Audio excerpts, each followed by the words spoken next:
আসসালামু আলাইকুম ভাই ও বোনেরা। আজকে আলোচনার বিষয় স্বপ্নে যদি কেউ দোয়াত দেখতে পায় তাহলে কি হয়। তবে পূর্বের মতো আমরা এখনও বলি যে একই স্বপ্নের ব্যাখ্যা ভিন্ন ভিন্ন হতে পারে, তা আপনার বয়স, পেশা, বিবাহিত নাকি অবিবাহিত, নারী নাকি পুরুষ ও আপনার বর্তমান পরিস্থিতির উপর নির্ভর করে। স্বপ্নে দোয়াত দেখার ব্যাখ্যা আমরা কিতাব থেকে যেটুকু পেয়েছি তাতেই আমরা বর্ণনা করেছি। আশা করি আল্লাহর অশেষ রহমতে আপনারা সকলেই ভালো আছেন, আলহামদুলিল্লাহ। স্বপ্নকে আরবি ভাষায় রুইয়া এবং ফার্সিতে খোয়াব বলা হয়।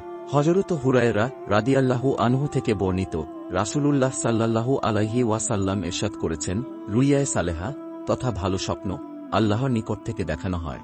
তবে স্বপ্নটি সত্য কিনা মিথ্যা হবে তা সম্পূর্ণই আপনার উপর নির্ভরশীল।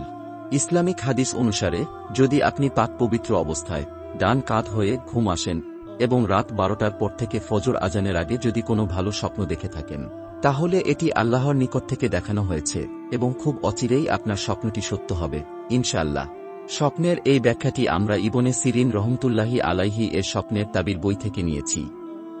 স্বপ্নে দোয়াত দেখা সেবিকা এবং স্ত্রীর পক্ষ থেকে উপকার এবং সন্তানের পক্ষ থেকে সম্মানের ইঙ্গিত বোঝায়।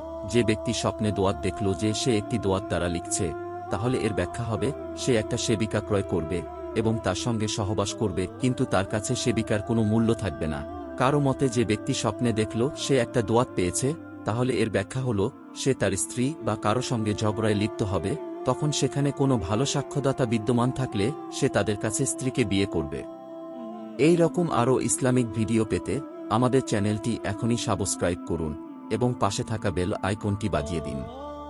ততক্ষণে ভালো থাকবেন, সুস্থ থাকবেন, ধন্যবাদ।